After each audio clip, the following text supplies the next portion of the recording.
Clubhouse. Let the sober circus begin.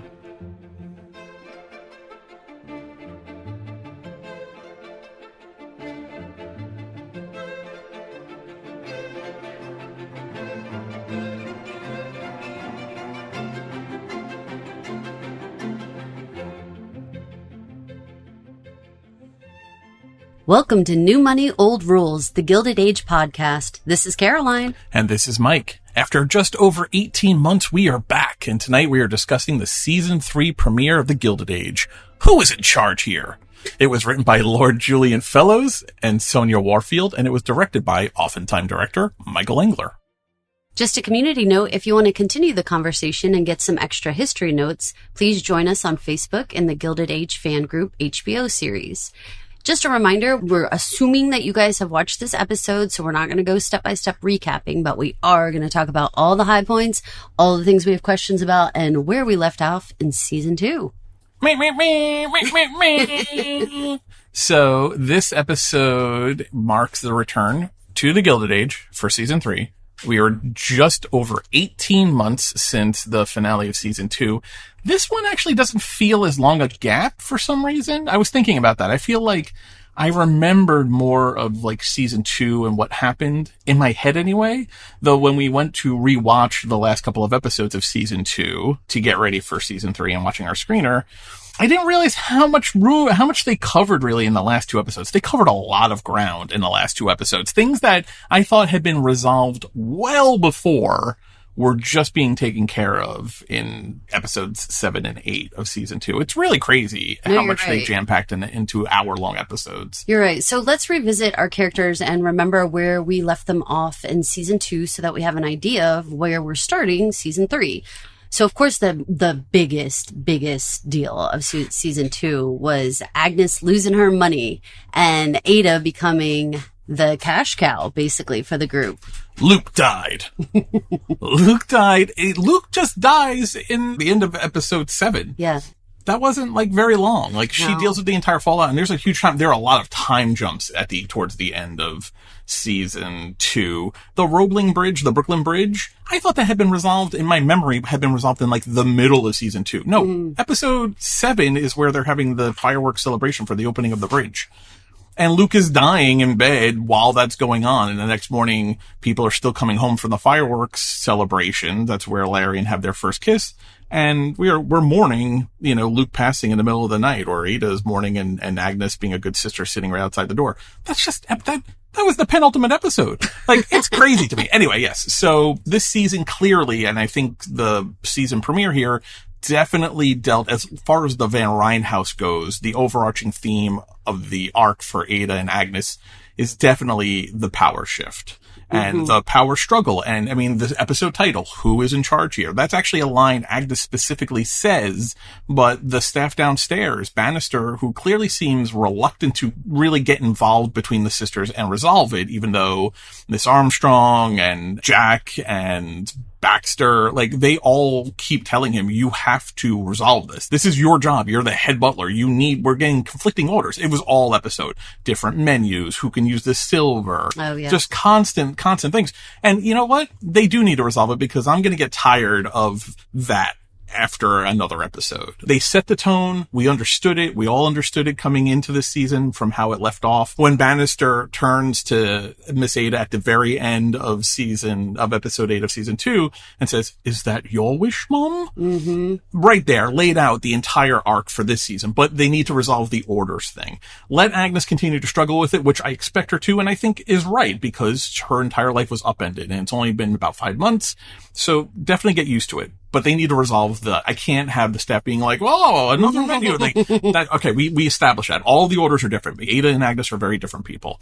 But I think this episode definitely set the tone for what their story is going to be. I saw a really great interview with Christine Baranski and Cynthia Nixon talking about the change for this season. And one of the things that was pointed out from Christine was that, she is the older sister. So you have that dynamic as well. Also, she was married. She's run a household. She had children. So she has a handle on what to do. Whereas Ada, even from Cynthia Nixon, saying, you know, she had the luxury of being the one to like dote on Oscar or whatever, but she didn't have to raise Oscar. And like, she really didn't have to take care of anybody but herself. And even that, she really didn't even take care of herself. You know, she was provided a house, she was provided food and clothing and all that stuff, and an allowance, which I think is like a big eyeball raise to old Oscar. So it was interesting to listen to them talk about the struggle for both of them to figure out, like, it's not like Ada knows what to do or how to run a household. So you can imagine being Agnes. I mean, how infuriating it would be, A, to lose your power, but B, to watch somebody do it worse than you would do it, you know? So I look forward to the back and forth, but I agree with you that I need it to be more complex than just spitting back and forth to each other. Right. It needs to be between the sisters, the struggle. The staff, let's move on from that, because I don't want to see the struggle upstairs and then also hear it from the staff downstairs. You did a great job in this episode. They gave 3 or 4 examples of the different ways and different approaches they had. Enough. Let's move on. Let the struggle continue, but just let it continue in the drawing room upstairs. I think one of the interesting things, and that I'm personally curious to see how it plays out, is before we press play on this episode, I said to you, I am worried. I am worried that they're going to make Ada, in a believable way, not like an unintentional way, but I think I'm worried that they're going to make her insufferably righteous because now she has money to back up the ideas in her head. Right. And I think the way she handles Oscar in this episode, her tone, in addition to the actual how she handles it and without the allowance, I'll clothe you, I'll feed you, I'll house you. You'll never know real poverty, but you have to go get a job, which is fair. But her tone put me off a little bit, and it really did nothing to assuage my fear that Ada is going to be someone, and you're just going to want to shake her by the shoulders a little bit during this season. The fact that we just from the exposition of Agnes going through, wasn't it the charity organization society? And then it was the settle in house movement. And now you're onto the temperance movement. Now, I understand the point that Ada is looking for the thing that she thinks Luke would have believed in and cared about, and that she also wants to champion. But it seems like someone who literally just fell into new money. It's actually Agnes's worst fear come true about quote unquote new money people. It's a little bit how Ada is acting, because there's even a great line in here where Agnes says to her, don't have these people come here in the middle of a snowstorm. Write them a check and be on your way and don't hold this meeting. She's like, I am writing them a check, and I'm also holding this meeting. This is a drinking house. This is not a dry house. This is the wettest of houses. True. You know, we'll get into it more. There's some good quotes there. Agnes was on fire with some of her quotes in this episode. Well, let's go on with our revisiting of season 3. Larian. We definitely hit the road on that, but we were all excited. I think I speak for the whole fandom. We were all excited with that kiss. Right after she breaks up with Dashiell, she kicks him to the curb, and then Larry comes up and he said, oh, have you been crying? Yeah. And, you know, and he wipes away the tear with his tongue. Yikes. You know, and so, but Marion had just come off that morning of being told by Agnes, like, even I don't expect you to marry just for money. But, Marion, you have now 2 strikes against you.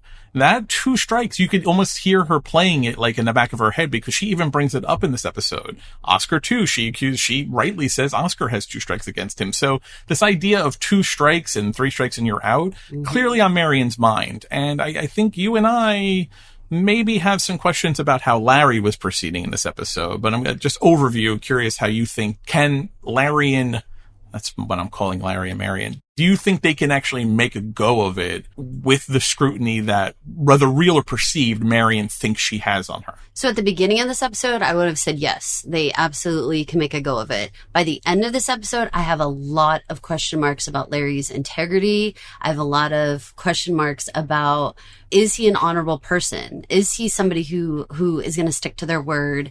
I'm not so sure. There were some definite red flags for me. So I'm going to put a pin in it, but I'm going to say by the end, I was fretting for Marion because, again, third strike. So very much hoping that this is not a mistake. Some more, let's do a little rapid fire. We were asking, what's next for Peggy? Will it be a novel? Will it be a civil rights freelance writer? Well, we learned this episode she's pursuing the novel. So we got a little bit of that, but I think there's actually a large question mark about what Peggy's real arc will be this season based on information that's leaked and information in the trailer. We don't really get a hint of that other than this cold that she seemed to have developed on the way to 61st Street from Brooklyn.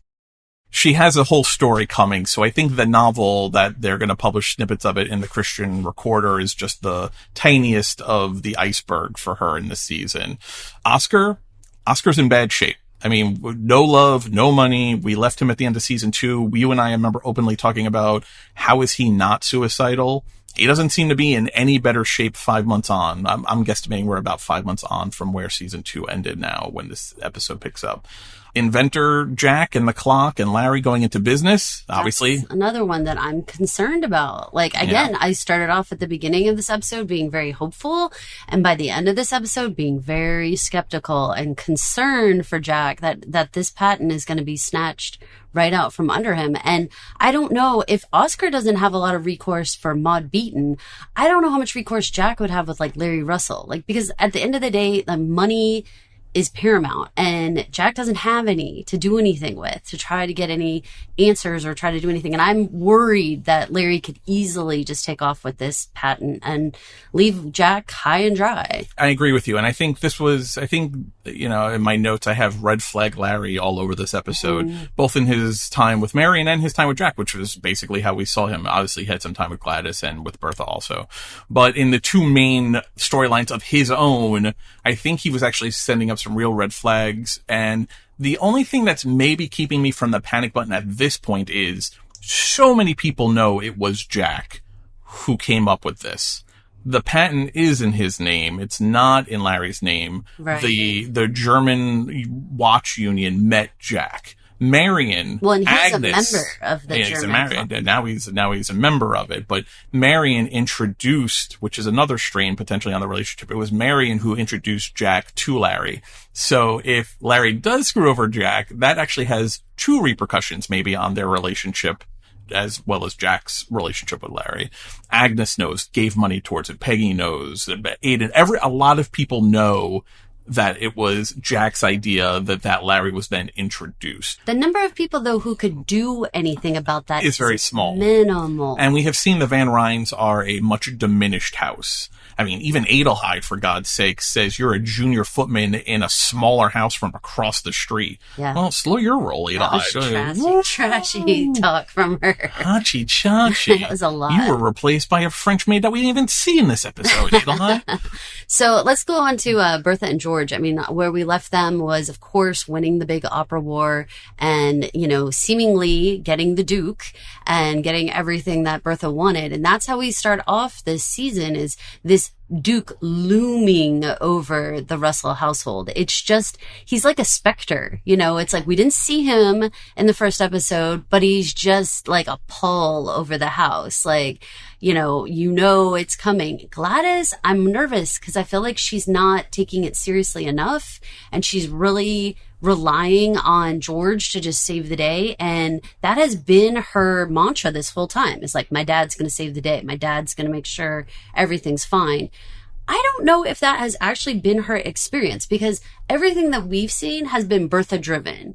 So I wonder, like, when they were children, did George step in all the time and somehow tell Bertha no? Because if not, like, I'm kind of like, Gladys, what are you basing this on exactly? That George is just going to bust in and override. I know, but has this happened before is my question mark. Has George spent a lot of time overriding Bertha? I agree with you. Gladys, my notes I had, Gladys has put all of her eggs into the George basket, that he will not only honor his promise to her that she can marry for love, but that he will stand up to, even if he tries to stand up to Bertha, that he will be successful, which, based on this show, we have not really seen when it comes up to family issues.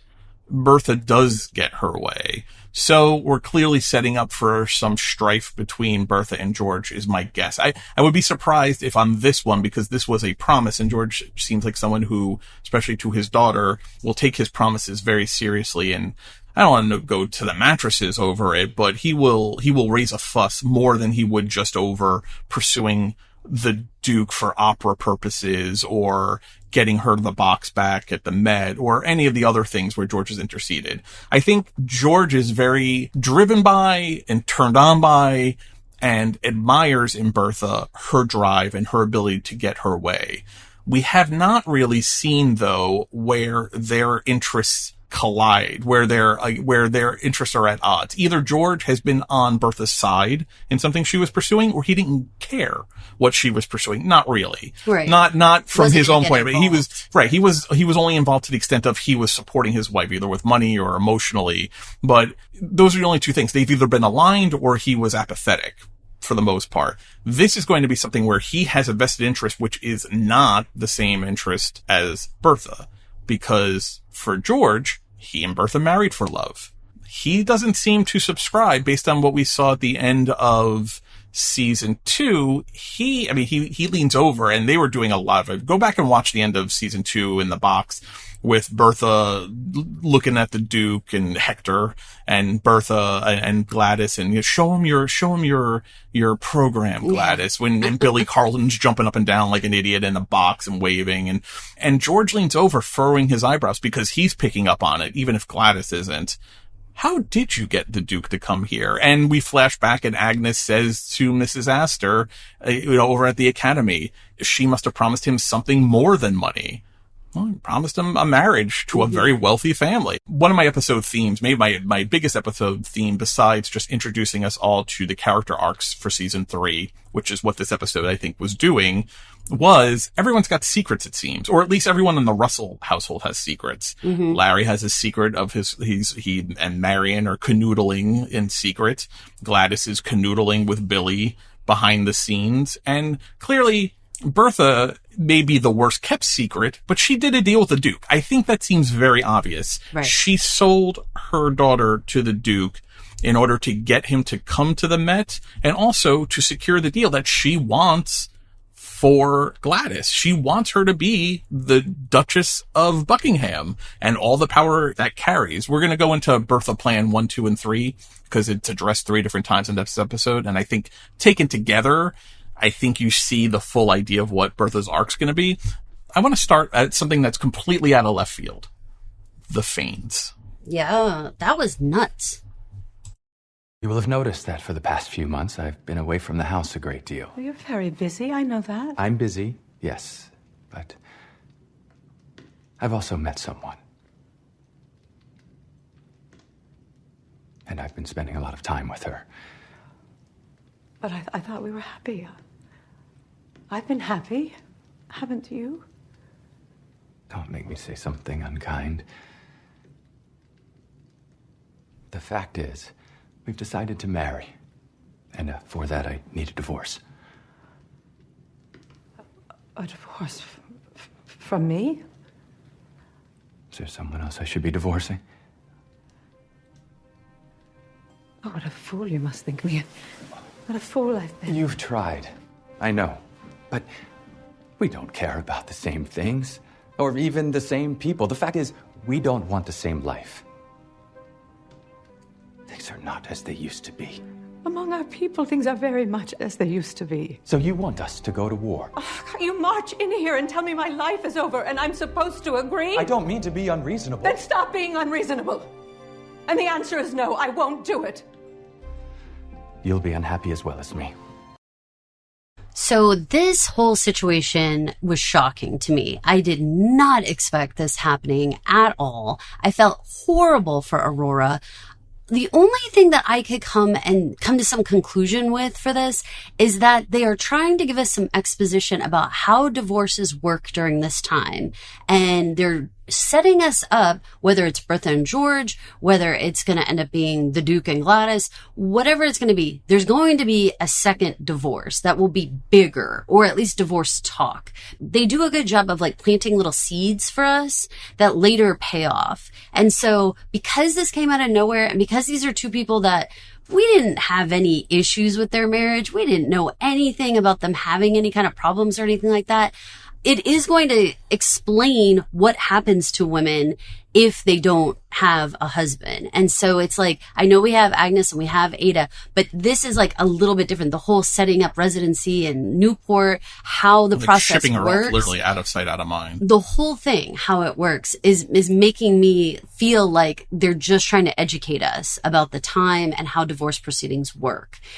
Who this is going to apply to later, I don't know. I mean, I know most of us think George and Bertha are going to be the people who are on the table. There aren't actually that many married couples in the Gilded Age. Fact, I know. They have the Scotts. We have the Wintertons, and I guess of more main character families that you care about. I mean, if you don't care about the Fanes, you certainly don't care about the Withertons. I agree with you. I was completely blown away with this, and I feel silly. I feel maybe as silly as Aurora did, because I very clearly remember saying during last season, there was a scene where these two were talking to each other and something was going on, and Charles seemed very supportive, and they were just rolling with what it was. It was some silliness that they were kind of caught up in. And I remember saying on mic, I love this couple. Mm-hmm. They are supportive of each other. They are there. They seem genuinely happy. They don't really have any issues. Their money is fine and their social standing is fine. And they just kind of get to enjoy life as a good, solid couple. It floored me. Floored me. So I agree with you. I think your idea that this is a trial so you can learn and get emotionally used to what the process looks like for someone else makes a lot of sense to me. Or for what maybe someone else will try to avoid because the stakes are so high. Or maybe a loophole will be exposed because of what Aurora's going through. Maybe there'll be something that is just revealed as like how divorces worked in a way that could benefit a woman in some way. I don't know what it's going to be, but I do think that this is just laying some groundwork for a bigger storyline. So just a little background. New York, I don't know all states, but I know New York, what they're talking about this episode of about the Aurora needs to bring the divorce proceedings about and claim grounds of adultery. So up until way too recently, I mean, not like yesterday, but within the last 20, 25 years, I was certainly an adult, maybe out of college when it changed. New York did not have just irreconcilable differences as a grounds for divorce. And in New York, to be divorced, even still today, you need to present grounds, even if their version of irreconcilable differences still requires you to demonstrate you tried, and then you live separately, and now you're just at your wit's end. So this idea of adultery, there were like 5 grounds in New York for the longest time. So 1884 and let's say the mid-90s, 1990s, New York very still Puritan and very draconian in its divorce laws. I know a lot of states were on board with kind of no-fault divorce for a very long time. New York was not. New York really inserted itself in the process of couples had to stay together. Which also goes towards Charles is such an ass in this. Oh, yeah. An ass in the scene. When he says to her, is there someone else I should be divorcing? That was so shitty. Dude, you should get a fist in your gosh darn nose. Like, well, you were such a smug little bastard. Anyway. And out of nowhere. We didn't have 2 because seasons. He was a very nice guy. We didn't have 2 seasons of him being a jackass, or even her coming and complaining to the aunts or anything like that. Like, they were a really quiet couple for a very long time. She was just like a steady cousin who was around to help out, do stuff, but like not a big deal. No big drama out of that. Not even like rolling his eyes or anything. No. Whenever Charles would be on screen, there was never this aspect of being put out or otherwise. So you actually had a great take on his, and I think it annoyed both of us, about his breakup speech. Oh gosh, I found it to be interesting that he seemed to be lifting the entire spiel from both what Peggy says to T. Thomas Fortune and then what Marion says when she busts with Dashiell. The same talk, we want different things, we're on different courses. First of all, I want to say, what are you talking about, Charles? Where is Aurora on a different path from you. What is she wanting to do that is in conflict with something you want to do, besides just she's not this other woman, besides just that? Right. What is the different paths that they are on? I don't understand this entire thing. Aurora doesn't seem to rock the boat at all. And in fact, they really do a good job of having Agnes and Ada and Marion sit there with her and say, this is not what is going on. Like, you have not done anything wrong. But, you know, I was commenting to you about the costuming and the way that they had her dressed. And I know she was getting ready to go to the opera and stuff, but there was something about the way she was dressed that was very Disney princess. And for me, you know what that means? That's dress up. That's pretend. That's like you're living a life that isn't real. And so there's something about that outfit, and even she calls it gigas and all that whole thing, is like she's so embarrassed and she feels so bad, but also it's like she's been living this fake life. And that is like, I feel like personified in that costume, because it looks more like a Disney princess costume than like a regular outfit someone would wear. I feel like that's like a little indicator for us audience members to be like, she doesn't even know what's going on in her own life and is living this dress up world kind of existence. And she thought she was safe being like that, but clearly no. And she even acknowledges it. She looks at herself and she puts her hands either on her chest or on her stomach and looks down at herself and says, you must just think me a fool. Like, yeah. Like, she seems so genuinely confused and dressed to the gigas, you know, dressed to the nines. It makes it seem even more embarrassing for her. And she didn't do anything wrong. He just wanted to go bone this Elsa Lipton. It's so weird. I hope that they fill in widows some on this show are bad news. There's some real Scarlet women on this show, way they portray the widows. But at the same time, remember Larry with his widow last year and up in Newport? She had been packed away to Newport. That's where she was hidden off to, 100%. What do you propose? He wants me to establish residency in Newport. I've told him no. He wants you to sit quietly in Newport, waiting to be ruined? We're trying to be helpful, Agnes. I'm ruined already, to be honest. Or I will be when the rumors start. But why do you have to do anything? He has no grounds. He needs me to divorce him. That's what the law states. And if it comes to it, Newport is better. It can be settled in private there. In New York, the press is allowed into the court. Oh, let's hope it doesn't come to that. Try to save the marriage, if you can. There's no logic in this at all. You haven't done anything wrong. Society is not known for its logic, especially where women are concerned.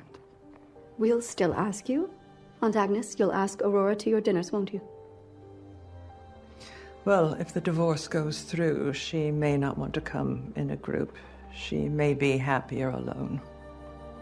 That felt so awful. I mean, it was very clear that even though Agnes and Ada are family, there is no way that she's not going to be given the same treatment as Mrs. Morris that we remember. Yeah. You guys, Aurora's best friend, Anne Morris, that this happened to. You guys remember her husband committed suicide, and then she hung around for like one more episode. She came along with them on like one adventure, and then that was with the Clara Barton when they were watching. Then she was just cast off after that, and everyone forgot about her. And so this is a whole situation where, and they say it very clearly, that society's not kind to women.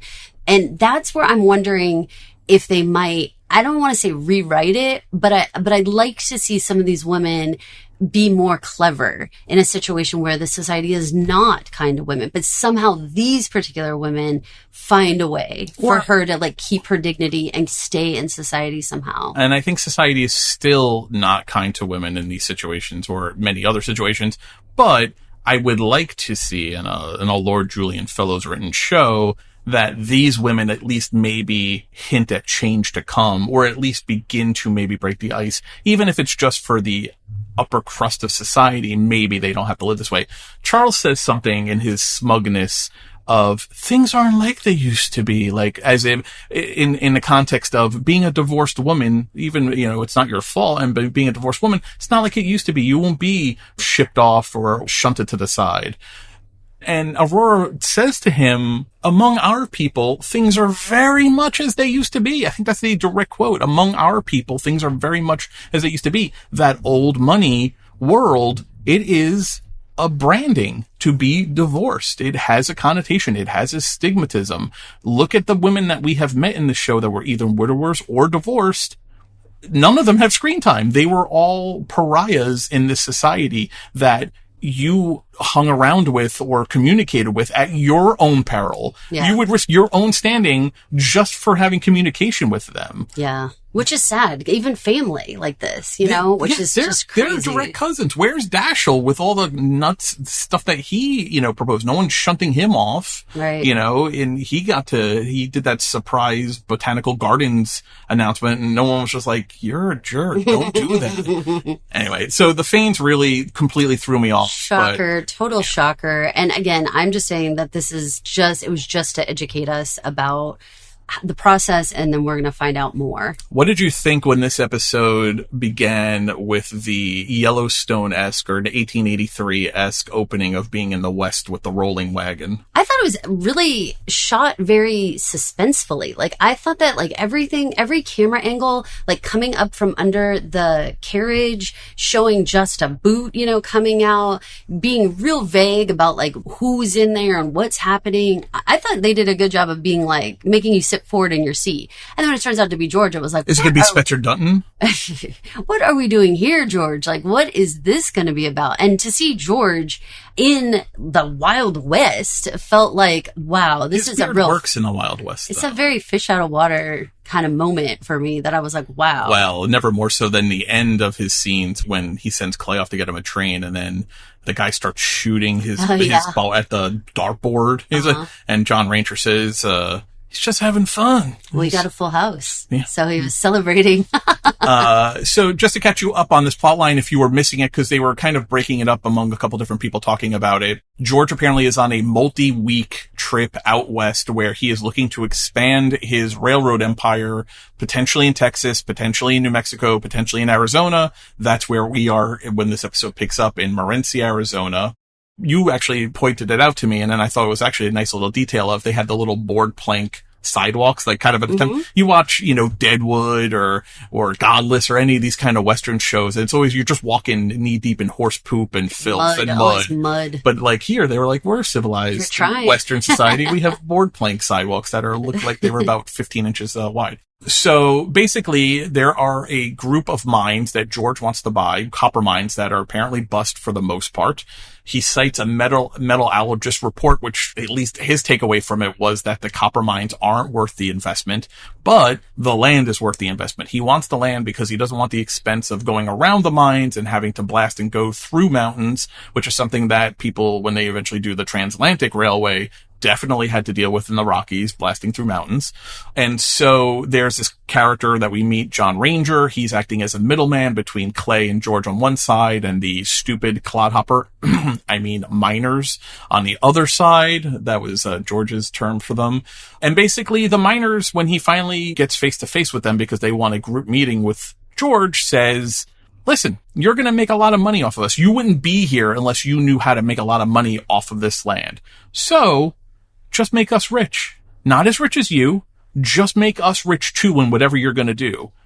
To me, that seems reasonable for George. George never struck me as someone who would begrudge other people becoming wealthy as long as he is also becoming wealthy. Yeah, but not on George's dime. So, I think it doesn't cost him anything, though, and I think that's the point. So at the end of the day, he gets the note. He has to go back to New York. There's the run on banks. This is, for those that don't know, and I'll do more History Corner. Maybe I'll do a separate post about it. There is the Panic of 1884. There were several banks, a run on banks, which came actually at the end of kind of an economic downturn, which is weird because usually runs on banks usually happened at the beginning of economic downturns, but there were the Marine National Bank failing because they had invested heavily in a Ponzi scheme from the Ward brokerage firm. There was the embezzlement of $3 million by John Eno and the Second National Bank, and this Metropolitan Bank that they're talking about, the direct note, was a real event. And actually the guy was accused of potentially doing some insider shadiness, which he eventually was proven not to have done. But anyway, they're citing real Panic of 1884 runs on banks here. I think George eventually comes around to what I was thinking George's position should be all along. Let's take a listen. What about the negotiations? You want your cut, don't you? Clay will stay here. Pay them. but make sure I keep the lion's share and all the power. When you succeed, bring the contracts and I'll sign. Well, suppose we don't succeed. Then you won't get your money. And Clay will be out of a job. You don't mean that. Mr. Russell is a one-man band. The rest of us are disposable.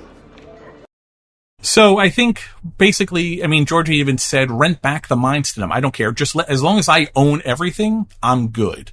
Now, I think for me, the interesting thing was the Clay will be out of a job, and then Clay's response. What did you think of that line that ended that clip we just listened to? It felt kind of like a gut punch, honestly. I guess we could say he's very self-aware of the precarious nature of his job, and that, I mean, he's there at the whim of George. So if George changes his mind, Clay's out of a job. And Clay seemed to understand that, but at the same time, it's hard because he is his closest, confidant. He's the one that we've seen them together discussing plans. Everything he's done in business, he's really run by Clay together. So the idea that he's just so disposable, and that's the way that Clay looks at it, like we're all just throwaways, it's worrisome, because I think that that's where, as we get into the family part, I think we might see a little bit of that even out of Larry and George. I think that there's some disposable nature of people in their lives. I agree. My worry was really actually more about what will Clay do. Now, if you guys don't have an accurate memory of what happened in season 2, you haven't rewatched it. Season 2 was really the labor strikes and dealing with them, and George going against the railroad owner, especially, and note Jay Gould and making an enemy of him, because he does strike a deal with the labor workers. Part of that was the militia had been called in, and at the last minute, George actually tells them to hold their fire, which enables them to actually eventually make a deal with the labor union, because the head labor boss appreciated that he could have had them fire and kill men, and he didn't. Clay was against him that entire time, and they came to loggerheads, and we had this conversation of, is Clay going to turn on George? We had that conversation last season, and now George and Clay were disagreeing at the beginning of this. We didn't really talk about it, but Clay was like, you don't need to work this hard. We don't need to be out here making money. Let's go back and build our palaces in New York and Newport. We don't need to be out in the sun here in Arizona. You're doing too much that you don't need to be doing. Plus, we don't need to be pissing off Jay Gould, which also someone else who's looking to build the Transatlantic Railroad and really expand their railway empire. So here we are in season 3, right out of the gate, and these two are again maybe at loggerheads. And now we again have to ask this question of, is Clay someone that George, thousands of miles away when he goes back to New York, can rely on? Is Clay going to say, why is it not time for me to make myself indisposable, if that's how he looks? I don't know if he can. I don't know if he has the ability to make himself really worth it to George. I feel like he does trust Clay. And so in that regard, I think that, he has to be able to have people like out there speaking on his behalf. Like George can't be everywhere all the time. Like he has to have some trusted people, and he doesn't have like a cabinet of people or something. He does not. And Larry maybe would have been that at some point in time, because we saw that a little bit like with the Brooklyn Bridge, him handing the speech off to Larry. So it's like there was a little bit of like, let's share this Russell men kind of thing. But I don't know. I hear Clay his voice was too tremulous. He's like, he's a one-man band. He's like, the rest of us are all disposable. Clay is a confident man who speaks from a bass tone and speaks with authority, because he speaks often with George's voice. As like the hand of the king in Game of Thrones terms. Here it sounded a little bit more like a whipped puppy, who then had to like set his position publicly, like air his like, I'm not actually as important as you think, to this John Ranger I don't think that's it. It's not that he's not as important as you think. It's that George is for George alone. And even his most trusted person is disposable. So if he's disposable, his best confidant, then you minors and you other people are not going to get what you want out of this situation. I agree with you, but like you said, you have to be able to rely on someone. And George may say, Clay, you're disposable. But he's not, because George cannot maintain his empire without some people to rely on. And eventually you kick a dog. Who doesn't say Clay doesn't go to Jay Gould? I know all of George's secrets. I know all of his plans. I want a modicum of respect where we're not out here in Arizona, and doesn't say like, I don't want to be on Arizona. I want to be making empires. So here, Gould, I know all of his dirty secrets. Eventually, if you whip the dogs enough, they bite you. That's my worry. Especially if he has a fight coming at home, because that we know in real life, the storms come all at once. It's not, you very rarely get, home is good, so work sucks, or work is great, so home sucks. When one sucks, the other one often does suck too. Mm-hmm. That's my worry. Very true. Bertha season clearly is going to be about marrying Gladys to the Duke or someone. Let's talk about this John Singer Sargent painting, because he's a real character from history. He's a real painter. He is introduced in this episode. We meet him. I want your opinion on how Bertha is talking about Gladys and youth. And then I know you like the end of the clip when she talks about her own confidence. It's a real Bertha kick-ass moment where she compliments herself. What's the point of this? I dare say Mr. Sargent can answer that. There's a moment when a young girl turns into a woman. It doesn't last long, and I'd like it caught on canvas. You managed it so well with your portrait of Miss Burkhardt. I'm glad you liked it. I liked its dark and its light. I liked how you showed that youth is complicated and not just pretty. And that is what you want to see in a picture of Miss Russell. With a hint of what's to come, when she takes her place in society. Oh, Mother. Excuse me. It troubles me that I never mentioned a slight commotion at the Paris Salon this year. About your portrait of Madame X? With her loose strap falling away from her naked shoulder? I had to repaint it back in place. It will only drive up your price. I wish I had your confidence. I wish I'd had my confidence when I was your age. I love that. I wish I had my confidence at your age. I think I feel that way myself a lot of times. This whole thing with the Duke and everything that's going on here, all this hiding this painting up in a bedroom, this is all very sus. I understand in a way why she's doing it. I understand there's this sort of guise that we're keeping it a secret, but at the same time, I mean, we're not at all. This entire idea of like painting someone to transition from being a girl to womanhood and all that stuff, I think that in some ways it's beautiful or whatever, right? Like people take graduation pictures and they do all that. Like probably the most amount of pictures I ever took was when I was like 18, right? When you're graduating high school, you do your senior pictures, you do like a whole portfolio of them or whatever. So I get this concept. I get trying to like capture the end of your youth and you becoming an adult. I get all this. Gladys is so out there in her understanding of like what she's really going to be able to control. I think she's way too naive that she thinks that people can't just make decisions for her, which is funny because people have been making decisions for her this entire series. She thought, though, when she came out, that would also come with autonomy. And I don't know where she got that idea from. I don't know either. But she definitely tied the two together. I came out in society. I am a woman of society, and now I have autonomy. No, you came out in society, and now you are on auction to literally the highest bidder your mother can find. I don't know how she doesn't understand it. I don't know how in season 3 we're still talking about this, because she's acting like, she did learn something. Because she's not like chasing a servant around. She's not chasing some, like, penniless artist around. Billy Carlton is from a family that has a very good box at the Met. Just to the other side. It's on the same side as the Wintertons, just on the other side of the Bertha Russell box.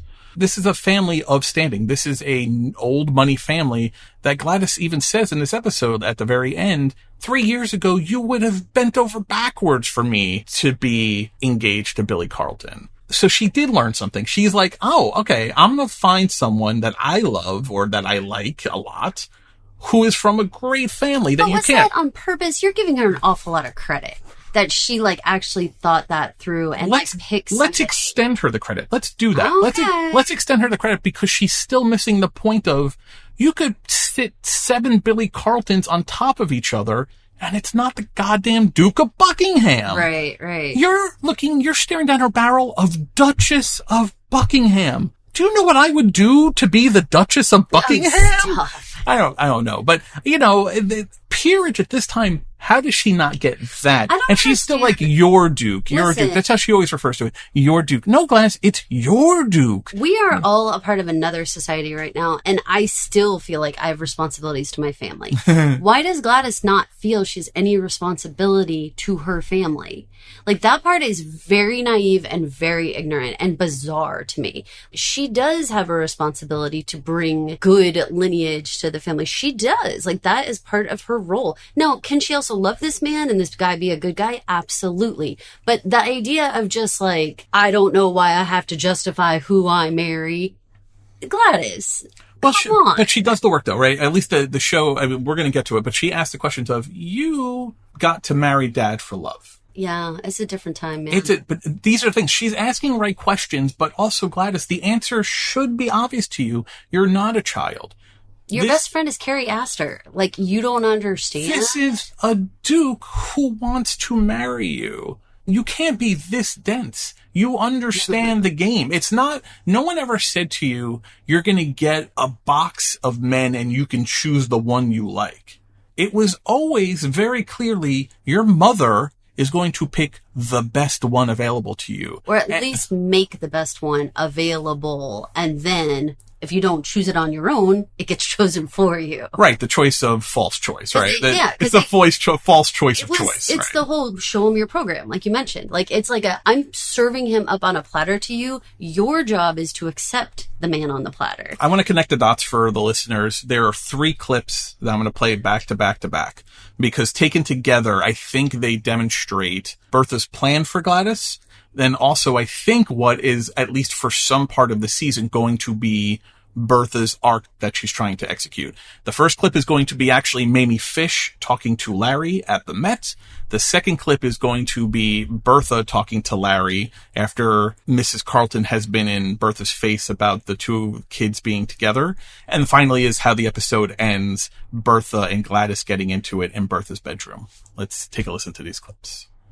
His mother seems to think they're in love. She would not be wrong. Don't tell Bertha that. I assume she was not aware that Billy Carlton would be here. We never said we were meeting you. She finds out the truth, I'll pay. She can't keep Gladys locked up forever. Not forever, no, just for long enough. Why? What's Mother done now? She started to leak the details of the Duke's next stay. An outing here, a dinner there. Soon, if it doesn't come off, it'll look as if Gladys has failed to land him. I thought the newspaper articles were planted against her wishes.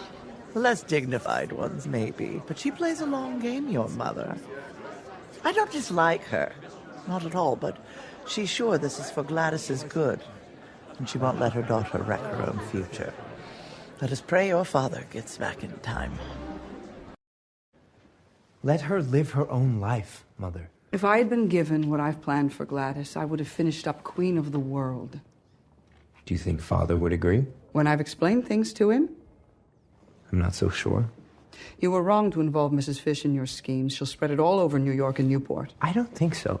She likes Gladys. She likes gossip. You're young.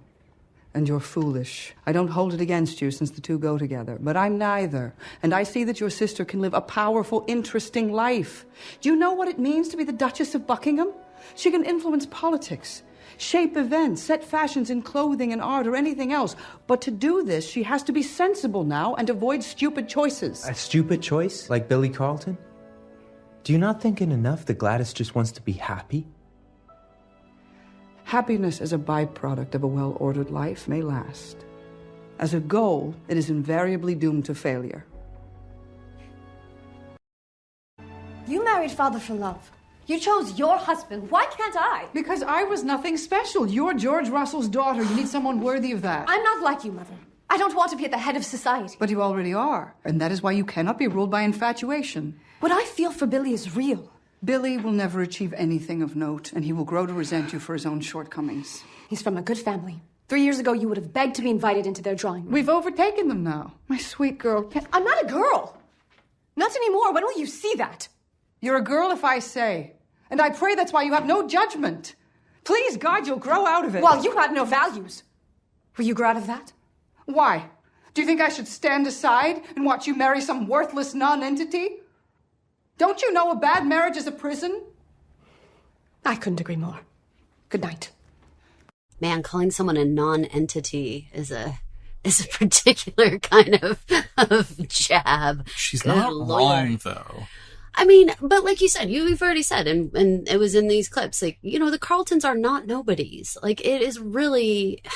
It's really rewriting history. Billy is goosey as hell, though. No, he is. And, but so is Larry, and so is Oscar, and so are all these guys that have been coming around. You know, none of them have been like the forefront of industry. Like, they're all kids, and none of them know what they're doing, I swear. So I feel for Gladys, because when I was just having this conversation with a teenager, and I was saying, you know, I made a lot of decisions when I was like 17 or 18 that looking back, I would be like, I'm so embarrassed of saying that or doing that or whatever. Like, I did have questionable judgment. If your brain does not mature till you're 25, like you can't rent a car till you're 25, because even the rental car companies know that, then the idea that an 18-year-old would know who the right person is to marry, it is asking a lot. Now, again, you guys, this is something we talk a lot about in 1883 and 1923. We talked a lot about life expectancy and the fact that, like, these people are not living to 100. So if you're 18, like, you need to be having babies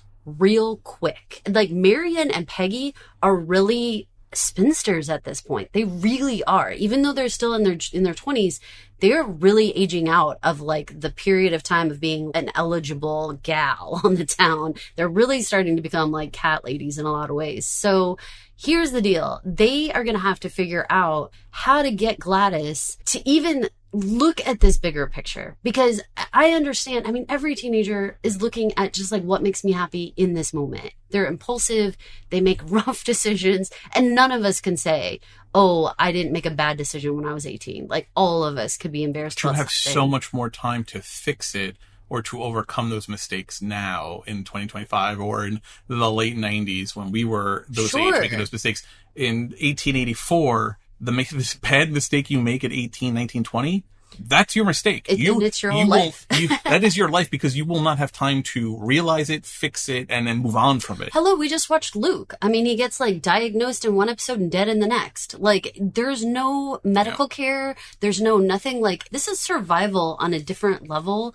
Even though there's money and everything, there's still not what we all have, which is a little bit more of the luxury of medical care and being able to be preventative and stuff. This is a situation where I'm like, Gladys, if you are going to get with Billy Carlton, first of all, I appreciated the conversation with Larry. All of that about like, are you sure you're playing this right, Gladys? Like, just thinking you could keep pushing on mom or just keep arguing with her and somehow you're going to get your way. Like, if you really are committed to Billy, why are you not just grabbing his hand and running off in the night?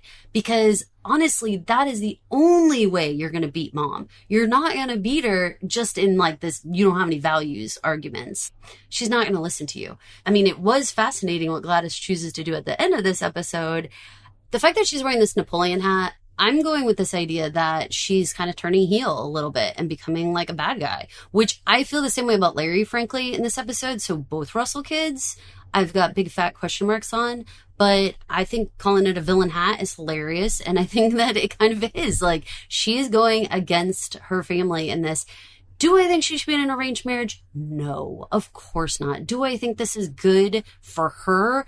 I don't know, because I'm trying to listen to what Bertha's reasons are. And when she talks about the idea that she could have an interesting, productive, great life where she makes an impact on society and she actually does things, as opposed to just being and I'm using that in quote, like a housewife or sitting at home or knowing whatever, like, she is trying to set her up for a lot of opportunities that women just didn't have during this time. So to that, I respect that. But there's nothing about Billy that makes me feel like he wouldn't, like that he would stand in her way or anything like that. But the opportunities just wouldn't be there. I agree with you 1,000% that Bertha's reasonings for what she will have, and I wish she had actually said those things that she says to Larry, to Gladys. This is the thing. Yes. I played those clips because they come at very different points in the episode, but taken together, I think you see the fullness of the plan.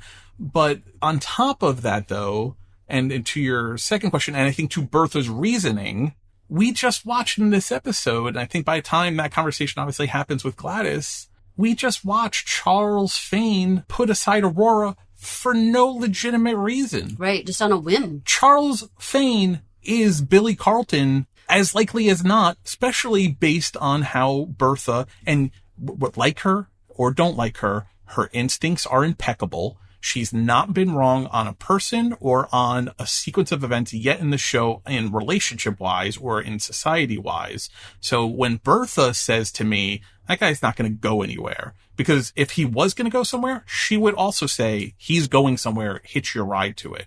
So when she says, I've looked at Billy Carlton, and you're right, 3 years ago, I would have, but we have surpassed them.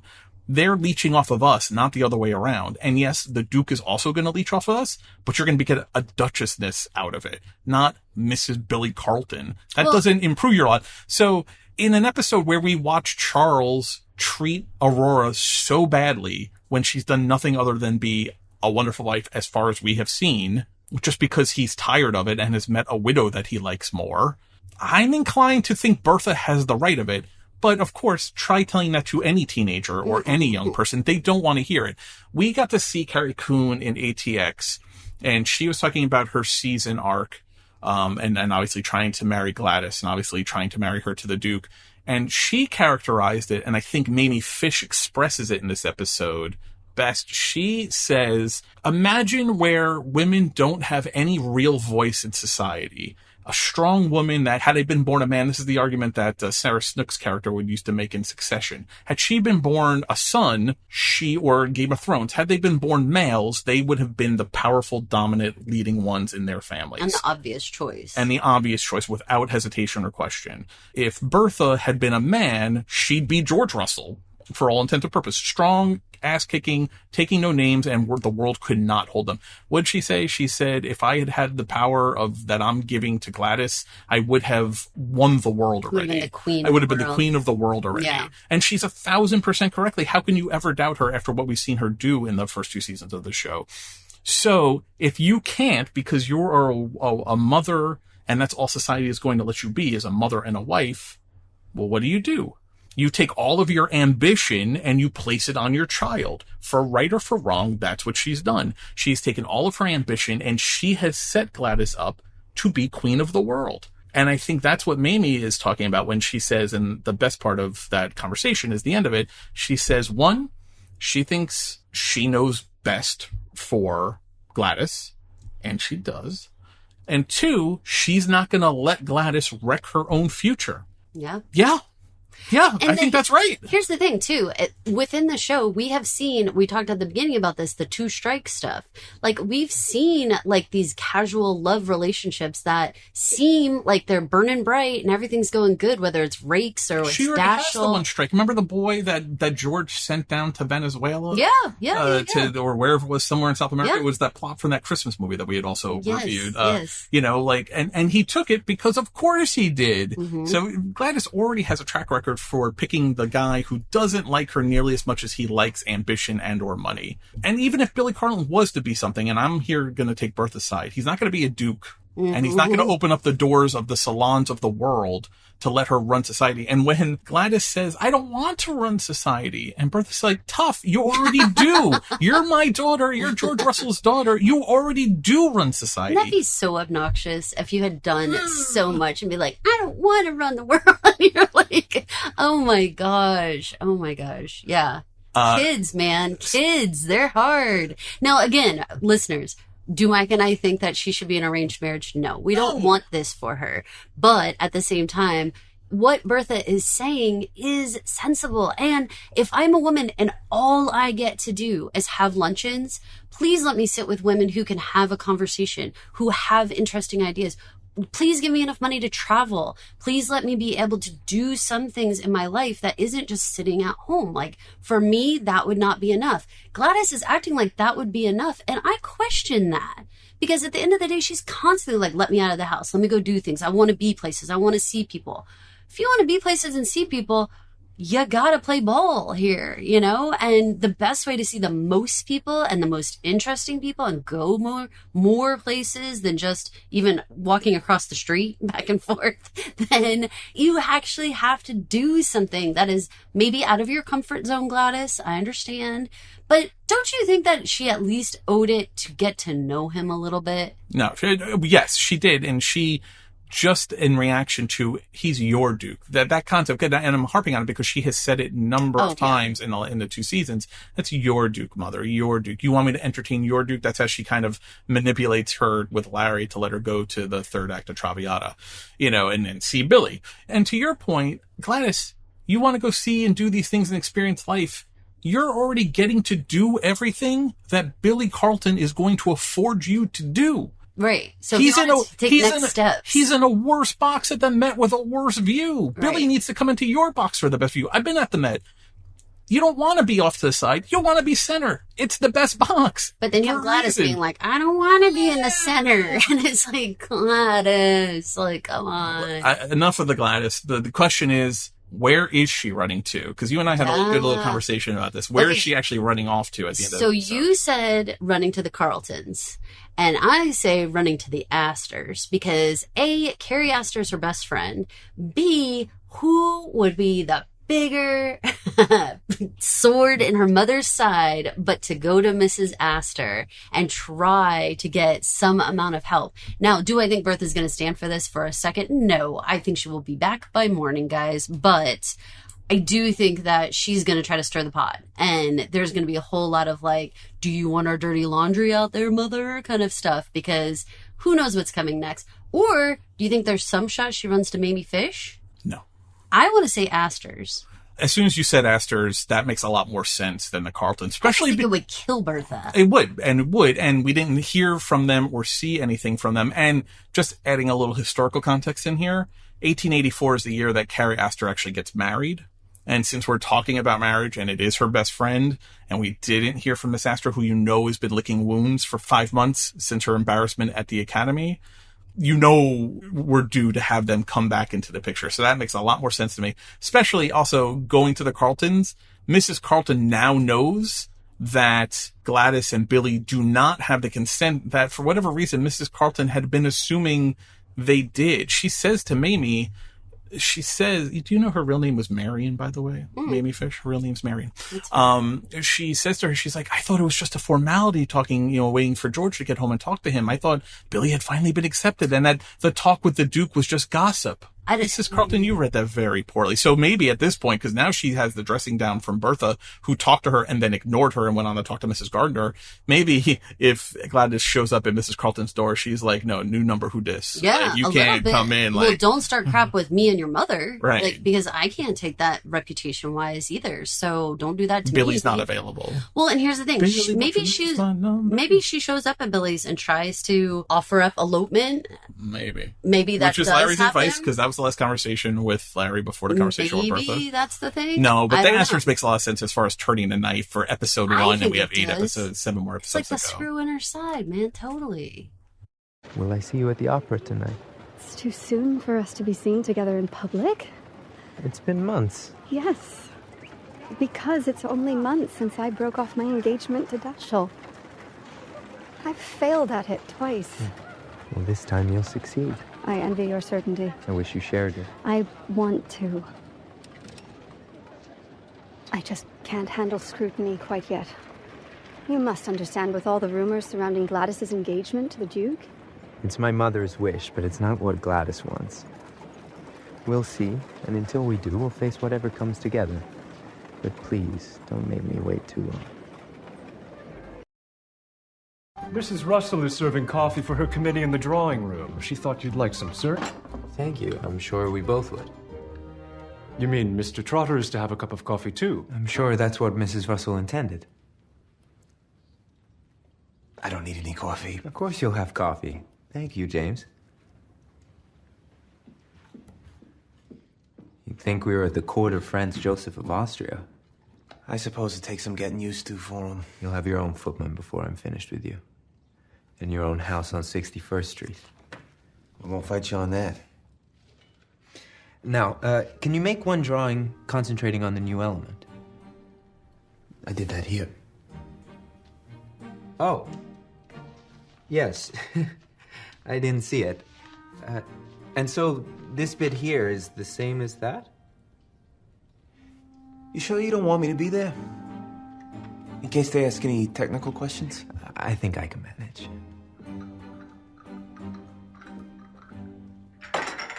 Thank you, Mr. Bevan. Hello, Adelheid. Your meeting's done then? Yes. And do you have a date set for the manufacture of the great clock? We're still looking for investors. Mr. Larry's playing with you like a doll, Jack. He won't help you to make your clock. I don't agree. Of course he needs Why'd you have to make a fool of Mr. Bevan? What's he done to you? I didn't make a fool of him. He offered me a cup of coffee. Mr. Larry offered you coffee. And you should have refused and not made Mr. Bevan wait on a junior footman from a smaller house across the street. In America, you don't have to live like your parents lived. Maybe I'm on my way to that. You're getting above yourself, Jack. Mr. Larry may invite you for dinner and the night for all I care. But you're not in favor downstairs. Okay, so let's talk about Larry and how he's acting in all these situations. You mean red flag Larry? Yeah, I do. I have concerns. That line, "Don't make me wait too long," you could take that as like being very cute and like, oh, a little coy or whatever. But weirdly, I felt, and I don't know if this is just a girl thing, I don't know what, but I felt a little threatened. Like, what the fuck does that mean? Like, what? Why are you trying to act like that with me? I feel like that was something Mr. Rakes said I to kind of her. think so too. I think he said something along the lines of, "Don't make me wait." And I think it was actually sexual, because you remember he tries pulling her into the room and Peggy sees at the end of the hallway. Yeah. And I think he says something along the lines of like, "Don't make me wait." Messy, totally messy. I do not like any of that stuff. There's the dinner scene. Well, just the insensitivity to Marion's. She explained it. Why? Right. It's only been 5 months since the Dashel thing. With his mother and what she's going through with Gladys right now and the Duke, which Marion brings up, you think he would have a sensitivity to scandalous in society. Larry is watching all these things go around. Maybe he doesn't know about the Fiends yet, but he will soon enough. Like, think about what he went through with the widow last year and the scandal that caused. Mm-hmm. Not for him, but for the family, because the guys always get off. So how it reflected on Bertha as a mother and on his paramour out in Newport, Larry knows better. So I agree with you. The "don't make me wait long" while he's... I don't like it. And I cut it off because the clip had run long, but he says, "I want to kiss you so badly right now." Like, but you know you can't though. You're standing in a public alleyway on 61st Street. But that's trying to be cute and stuff, and I get that. But it's the "don't make me wait too long." I just don't like it. There's no reason to be pressuring this woman. Leave her be, okay?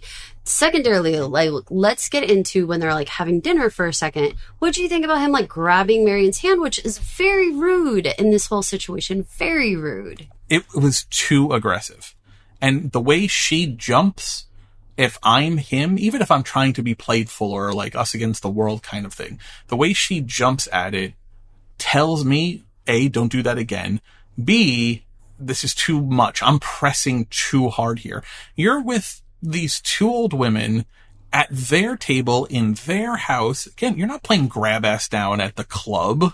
Be respectful. That's my whole thing. Be respectful. You're in someone else's home, and she's already asked you to play it cool and like definitely be more discreet. Right. So then to do that just feels very rude and very like against what Marion asks. And I don't like that because we've had too much of men not listening to Marion's wishes. This is quote unquote strikes 1 and 2. Yes. Were men not listening to her. Exactly. So, okay. So let's go on to his relationship with Jack.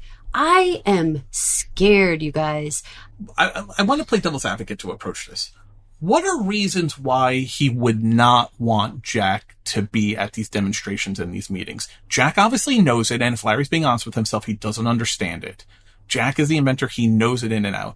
So let's play devil's advocate. Give him benefit of the doubt. Why wouldn't he want Jack to be at these meetings? Because for financial gain for himself. To claim his own money. I mean, that's going to be the whole thing. And that's what scares me. Like, he doesn't want a partner in Jack. And he's made that very clear. And the Adelheid clip, while I disagree with her on the whole, like, you are going above your station stuff, I think that that's terrible. And frankly, I was rewatching some from previous seasons, and Adelheid has already been taken to task on this one. She's already been told by, like, Chef Borden, like, hey, it's America. When it was when Turner came back as Mrs. Winterton, and Adelheid goes screaming in the downstairs, she's here, and she's like screaming like she sees a freaking ghost. And they're all like, what are you yelling about? And she's like, she used to be a maid, now she's coming back like this.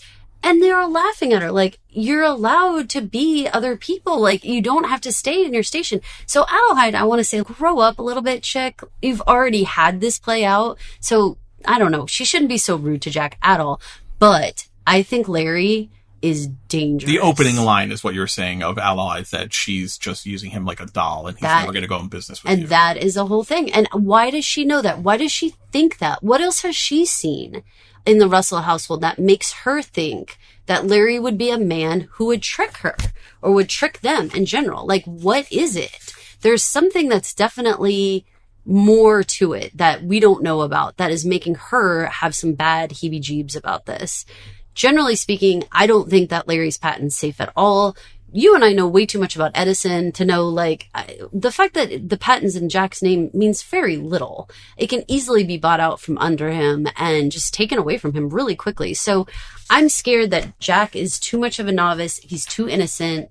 He's not pressing hard enough. I mean, he could say to Larry, I have to come to these meetings. Like, I am not going to allow you to take my drawings and my patent and you don't understand go to this. I'm not doing this. Even if I did trust you and you're not, and you're not acting in a way, it's Mrs. Bauer, right? The cook, right? Mm-hmm. She says, he's not treating you like a partner, Jack. Mm-mm. She gets it. Like, everyone gets it on the downstairs side. Like, you're partners, but he's not treating you like a partner. You're serving him dinner. Like, and here's the thing. Was so bad. Larry is saying, John here is a genius.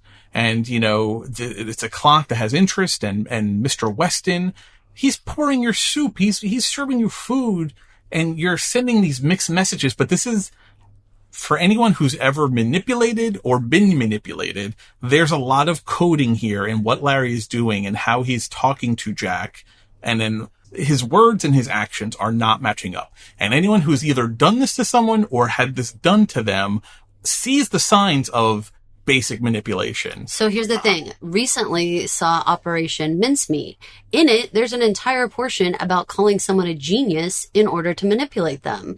Here is the perfect example. Calling someone a genius makes them put their guard down. And all of a sudden they think, oh, you must be on my side. You obviously think so highly of me. When in fact, in the same breath, this is the whole time you're going to just do something to manipulate. Because everyone at the table, Marion, even Agnes and Ada, they're like, well, we'll give you the time off to go to these demonstrations. So he's a genius. And in the same breath, he's like, oh, he's not going to go to the meetings with me. I feel very badly about that. It's very red flaggy. I want to circle back to Jack. Let's stay on Jack. Let's move off of Larry, because I think these are two things we obviously have to watch with him. What's he going to do? And this is something that George is cutthroat. George is out to make George money and his family money. George doesn't make promises then and go back on them. George just makes very careful promises. I think there's a line here where I don't think George would outright steal a patent in the way that we're worried about Larry doing. I'm not saying there's a steal. Edison didn't steal or cut him out or buy it for a rate that he knows he already has an investor who's going to give him. In this episode, Larry says, before I'm done with you, you're going to have your own footman and your own mansion kind of thing. He's making him promises, but it's words and actions. Yeah. This is the same thing I preached to my son about. Words and actions. Your words don't mean anything if your actions don't match it. And Larry's words and actions in this episode do not match. So it's curious of how scrupulous or non-scrupulous is Larry going to be? You know what? Maybe we're wrong. Maybe Larry is just trying to negotiate, and maybe he just doesn't care about societal norms. And maybe with the Bevins and the coffee and the stirring up some shit and looking at Jack, maybe this is just Larry's first foray into business, and he's trying to do it differently. Maybe. Maybe he feels like Jack is an embarrassment because Jack is a footman, and what is Jack going to wear at this meeting? That was what I was going to. Playing devil's advocate, not that that's a great thing. Maybe Larry thinks that Jack isn't sophisticated enough to be in a room with these investors. I think that's fair, but at the same time, I am a very good lawyer for a very long time. I handle very complex financial transactions, and I have had clients, not recently, but when I was a younger lawyer, say, I don't want you on my team because you're too young and inexperienced. It doesn't feel great when someone says that you can't be in this room. And so for me, I was taking it a little bit more, giving that he's not going to steal it outright, but it's more like embarrassed of his partnership. That's the only other way. And I don't know that that's better, but it's maybe a little bit better. I don't know why you can't just present him as an inventor. You don't have to say jack shit about him being a footman and da-da-da. But in this world, haven't I been in the Van Ryn's? Haven't you served me coffee in Agnes Van Ryn's living room? I feel like it's maybe, if we're going to go down that road, maybe it's something like that. Here's my theory, and I want to play you a Jack clip, and then we can actually be done with Jack. I have this theory that because Adelheide's words got in his head, and he was glum when he was back in the downstairs of the Van Ryn house, something Adelheid said to me, and Bridget says, oh, what did she say now? Something about getting above his station. And here I'm holding the plate so Larry can serve himself dinner, and I'm supposed to be partners with him, and that doesn't feel right. My theory is Jack is going to come to a point where he needs to quit his job. He's going to have to actually leave the nest and make himself vulnerable and not have this job in order to become a business success. How does that work? How does it work? I think that's the vulnerability of it. Where could he possibly go? This is where I think my theory is going to be, is that he's going to come to the conclusion of, it is America, and I can't keep my foot downstairs and also trying to be someone who deserves to be upstairs. No, but like, finish out that thought. Where does he go? Flophouse, he has to live in someone's rooms. But why is that better? Like, I don't know why. I don't know. Because it's better to be in your own rooms than downstairs in someone else's house. Turner can be a maid one week and Mrs. Winterton the next, I disagree that being a servant. We saw it with Watson. He's going to become Collier, and he gets to just. But he was Collier. He gets to just redo. Like, and they're not worried that it would come back and haunt him that he worked in the downstairs. They feel like that it can be overlooked and moved on from. It just feels like we're setting up something where it feels like there's going to have to be an intermediate step from footman. Jack may leave, and I think that that's a fair idea at the end of the series. I think, yeah, he's out of the downstairs, without a doubt. But my concern is that at this point, all we've worked on with Jack is this clock. This is his only chance to get out of here. And what I'm scared about is now he's put it in someone else's hands. The exact plans, like everything. And my fear is that he should have kept his baby closer. That wasn't a good idea to explain it to someone else. Now, here's the sad point and everything about Marion. This was an arrangement that was done with someone he trusted. Everyone supposedly trusts everybody else. You know, Jack trusts Marion, Marion trusts Larry, everybody should trust everybody else. But it just doesn't feel good. My stomach hurts. The irony, especially with the irony of Ada trying to, the reason Larry was even at that dinner was because Ada wants Oscar to be more like Larry and has him come around so that Oscar falls in love with the idea of work. I wanted to just finish off Jack, though, because this is always stuck in my head from the end of season 1. He is talking with Bridget, I believe it is, about one day maybe we'll get to go to that party because it was the coming out party for Gladys, and they're standing across the street as people are arriving. And he has the same idea that he says to Adelheid in this episode of, we don't have to live like our parents lived. This is America. So Mrs. Russell won the battle after all. I'm not so sure it's over yet. You wish you'd been invited? Oh, I suppose. What about you? Maybe we will be one day. After all, this is America. Let's just finish off some servant stuff. There is a mysterious letter delivered to Mr. Borden, who is still with Miss Bruce. They're still doing recording. So in our recap from season 2, when we ended season 2 for season 3, is Mr. Borden and Miss Bruce, do we care? The show wants us to care. They're still doing a courting thing. I think they're cute. They're actually a fun version of being in love and being a couple. Whereas every other couple that we see, it is so full of like duty strife and obligation and tension and pressure and all this stuff. And like getting to see Borden and Bruce, at least we get to see them just having fun and enjoying themselves and living life. As much as they're quote unquote servants, they're having a much better lives than say Gladys, you know, they're having more fun and more freedom than she's having. It's wild. So who knows what this mysterious letter is? Yeah. Church gives it to him. A man just wanted to confirm that he worked there and then handed him the letter. So nothing more on that. So the last time, this is actually how Borden's deception of being a French chef actually was exposed. Well, it started kind of with a woman coming around. So Borden never does well when people come out of his past anyway. So Peggy is a question mark because we learn in this episode she's back in Brooklyn to get a note from Mr. Benjamin Tucker Tanner, who is the editor of the Christian Recorder, that he is going to publish snippets of her novel, which is great. So we know that she did pick up with that from season 2, the end of season 2, when she left the Globe. But then she travels to 61st Street and she gets a cold, and something that seems much worse than a cold. I don't know about you, but I kept expecting blood to be on her napkin every time. I did, because when she started bringing the tissue to her mouth, I mean, it just felt like I was feeling real, like we were going to have a Doc Holliday, like remove the little tissue from her mouth and it was going to be bloody. And then she says to Marion, I'll be your Huckleberry. And I was very nervous about that. Very nervous about this whole thing. So I don't know if this is just a cold. I think it's going to be something a little bit more than that. I was very shocked at our entire Dr. Lewis situation, mainly because I thought that he would put his duty and his loyalty to the Van Ryns ahead of the racism portion of this whole thing. But I do think it was very true to the time. I know that a lot of people have had question marks about whether Peggy would ever have been allowed to have a job in the Van Ryn house, like under Agnes being her secretary, that is such an very slim a chance that you would have a Black individual working like so closely with Agnes, especially as old school as Agnes is and everything. So in a way, this should have come to mind for all of this. But Agnes, again, Armstrong points out, you know, the rules don't apply to her, so she thinks she can do whatever. But I was really surprised that Dr. Lewis, really, the Hippocratic Oath comment from Ada, she is right. And I have actually lived that moment because I had a family member get sick and we brought them essentially to the wrong place. We brought them to a hospital, but it wasn't the place that they could really help.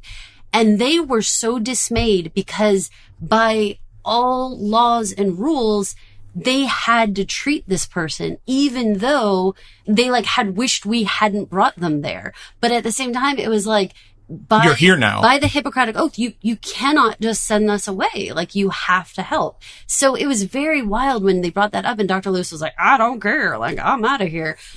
I don't, to be honest with you guys, I don't know how much you're doing for an illness at this point in time, besides like rest, drink a lot of water and stuff. Like, I don't know what this doctor could have done. This I don't know seems what's like such available. more than a cold. It does. I've gone from Brooklyn to 61st Street or thereabouts in the cold. I've lived in New York my entire life. I've never gotten a cold from being out in the winter. I was born in a blizzard. I never go for this weather causes illness. I always think that that's super weird. Germs cause illness, you guys. Weather doesn't cause illness. So what's the point? What is Peggy's journey to be? Why do we get to learn everyone else's journey for the season, including Jack Trotter, footman from the Van Ryn house?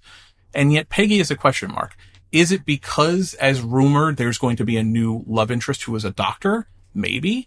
The Dr. Lewis thing made me start thinking maybe one of my ideas was that Peggy was going to get into more advocacy. Stuff like she did with Tuskegee in the Globe. Or the school. In the school in season 2, but even more so in more racial equality movements, especially with the idea that suffrage is going to be around here. And to, you know, we always wondered, how did someone like Agnes even ever get to hire someone like Peggy? Because you would think she would be kind of institutionally, racially what we saw happen with Aurora, you know, like just the rules say I can't do this. But learning in this episode that one of the causes, and maybe the only cause Agnes cares about, is this AWSA, the American Women's Suffrage Association.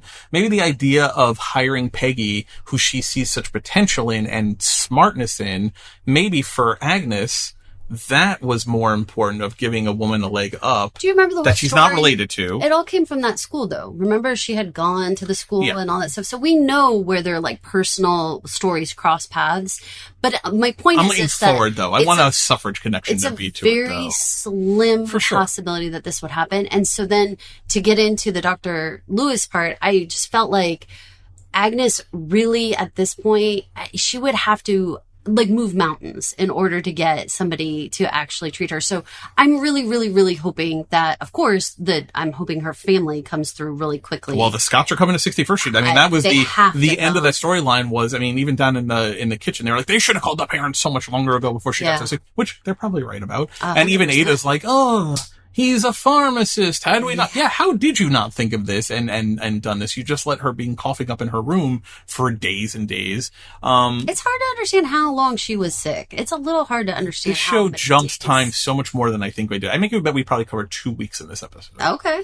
At least a week, and I think maybe 2 weeks in this episode. But long story short, at least episode 2, it feels like very much so the Scots are finally going to arrive at 61st Street, which is funny after 2 full seasons. They haven't actually been there. Yeah. They are accept that she works there and Mr. Scott walked her out to the train and stuff like that, but they've never gone inside. And I think Mrs. Scott even maybe met Peggy outside the house. They did. They met like kind of over at the over park. to the side, kind of actually where to like the side where Gladys ran around. Mm-hmm, exactly over there. But they've never been inside 61st Street. So it's kind of a monumental thing coming here. It should be. Lots of changes at the Van Ryan house. Lots of changes at the Van Ryan house. All right. So we talked a little bit about Ada going through the different charities. We just have to play this clip because this is classic Agnes just being very funny and also very right. Alcohol is the scourge of many families, and I want to support causes that are close to my heart as a way to honor Luke's memory. You think invoking your late husband's name will silence me? It won't. Luke drank wine, and he served it to thousands at communion, just like Jesus. Find a cause he would have cared about.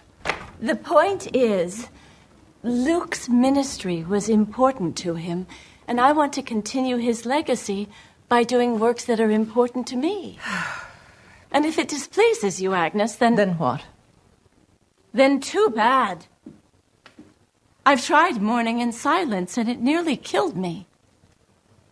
There were nights I went to bed and prayed not to wake up. This gives me a purpose, and I believe it would make Luke proud. Had he cared about money, we'd have lived a very different life.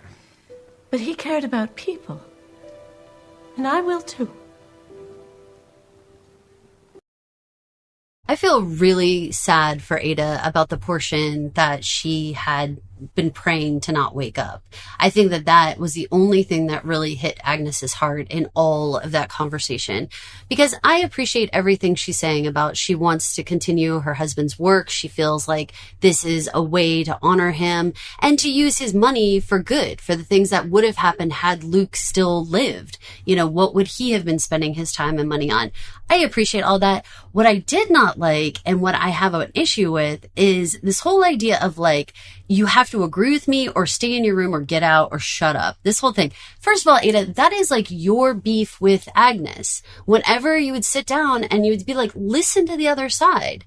Understand what's going on. Like, she would tell Agnes, like, give her a chance to speak or give me a chance to explain my side or whatever it is. Now that she's in charge, Agnes doesn't have a right to speak. She needs to zip her lip, all that stuff.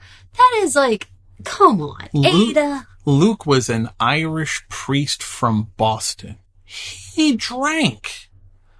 Agnes is 1,000% correct, to say nothing of sacramental wine and that kind of stuff. And also, yes, alcohol is a scourge that does rip certain families apart. But not this family. This family is lubricated on alcohol, and your husband, I am sure, would have been like, there are many good, great charities out there.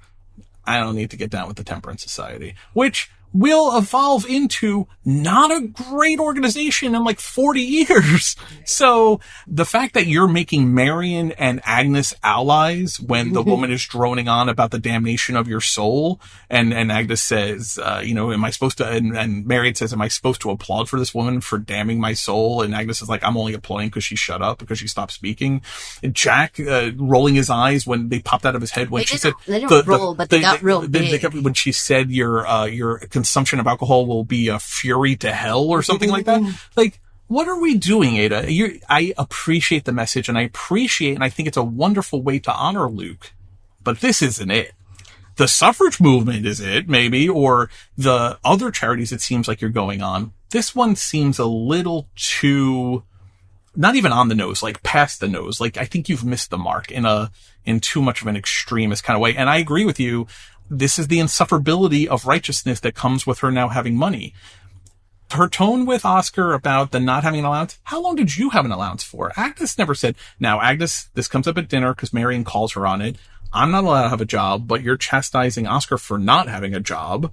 And, you know, I'm a woman and, you know, you're a lady and he's a man, which maybe that's why she never made Ada go and get a job. Because it would look bad on the family. Ada is the one who is informing us, the audience, as she's lamenting how bad a position Oscar has fallen into. He was fired or had to leave his position at the bank, which sounds like he was fired. No, I think he was fired. Right. She said leave the position at the bank. He had to give up his rooms. Like, no, I think he's on leave. Like, he didn't leave. I think he's fine. He no longer works at the bank, so he no longer has and you have to understand, like, he says it to Marion, and he says it really well. Like, I was born to be wealthy. I was not made to make a fortune, which is weak sauce and something you tell yourself just so you can continue drinking. But Ada's being a little tone deaf in a very temperance society, black and white is how life is kind of way. I'm not going to be okay with an Ada who is just like, leave, stay in your room, or shut up anytime because I have the money now. She says, and she finally says to Agnes, she's like, I don't need to remind you why I get to give the orders. That's a quote from the episode. Yeah, that's ugly. Ada, that's not you, girl. Like, they don't play that role. That will not go over well, and you're going to ruin a lot of goodwill. I don't like any of that. Ada, do better. You can do better. What did you think about Marion taking a new job and the reaction to it? I think it's important for her to move on because I really don't want her sticking around with Dashiell's kiddo. Francis. No, I think that needed to end. And so getting out of that situation, I think is a good thing because I don't really need Francis around anymore. And plus, I think that Marion really does have ambition. And what she was doing with the watercolors, while I think art is beautiful and important and everybody should have a chance to do things, I think that she has more inside of her in teaching at this equivalent of like Hunter College, apparently. I feel like that's going to allow her so much more purpose and so much more satisfaction. And so I feel great about what she's doing. I don't know what this is going to mean for her societally, reputation wise. I don't know. It's hard to understand the whole, like, you having a job is like, now we look down on you kind of thing, because it makes it seem like you don't have enough money to not have to work. Curious how That's Bertha the whole takes thing. that. Bertha's going to know she's from the Van Ryn family, which is an old money family. Right. But I'm curious her having a job, how Bertha, who feels like society has told her she can't do this, this, and this, is going to feel about a very strong, smart woman having a job. Is it a job that she thinks is acceptable for her son, her only son, to marry into? If Billy Carlton is a non-entity, what is Marion and the Van Ryns, and Marion employed at the female normal in high school as a teacher? What is that as far as prospects go? It seems to me Bertha, unfortunately, may take the position of, that is not a good match for you. You can do better. If you guys are Gilmore Girls watchers, this is very reminiscent of Rory being at the dinner at Logan's house and the grandfather being like, we all know that she wants to work and that's not acceptable. And Logan's mother being like, there's rules in our family. And like, basically you have to run a household and she's not cut out for that. And she can't be gone doing work and all this kind of stuff. Because if you look at what Bertha does, Bertha would say, I work every day really freaking hard to run this show. So I understand, Marion, you want to have a job, but like, this is a job. Like, running what would be Larry's household will be a job. I can feel, I can see Marion bristling. Even as you're saying that, literally the Marion in my head, I could see bristling at that statement. Well, and it became the whole thing, even in Gilmore Girls, where Rory was like, I don't understand. I'm educated. I do want to work. Like, why am I not a good candidate? And I think we're going to see a very similar plot line go on with that. Guys, there's so much more we could say about this episode, but we're almost approaching, we're over an hour and a half, right? So we want to keep this one short, tight. There's historical corner we're going to bring, but maybe we'll do a separate episode about that or just put it on Facebook page. Arizona and the copper mines, Benjamin Tucker Tanner, the Christian recorder, the mining companies, the Panic 1884. There's a lot of great things I want to talk about as far as the history of this time, because 1884 continues to be an interesting year in America and abroad.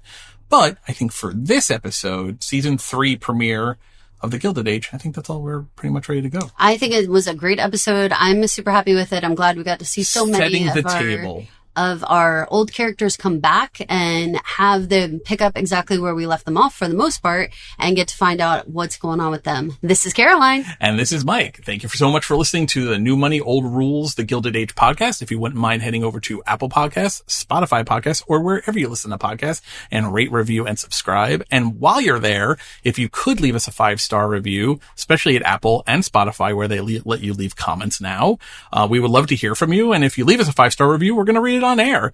I have a review here that we didn't get to read from last season. Would you like to hear it, Caroline? Sure. This is from Thick Boy Neelis. Fantastic, 5 stars. My mom and I listen to this podcast and we love you guys. Hilarious and such a great unfiltered analysis of the show. Can't wait for season 3. Hey, Thick Boy, we love you too. And thank you so much for listening. Thanks for listening. Thank you for listening. This has been an original Pod Clubhouse production. Pod Clubhouse is a podcast network dedicated to encouraging collaboration among podcasters and friends to bring a fresh voice and diverse perspective on a wide array of content. Please visit and leave a comment for us at podclubhouse.com. Rate, review, and subscribe to our podcast feeds on Apple Podcasts. Follow us on Twitter, Instagram, and Facebook. You can find us at Pod Clubhouse. Our DMs are always open, and we'd love to hear from you.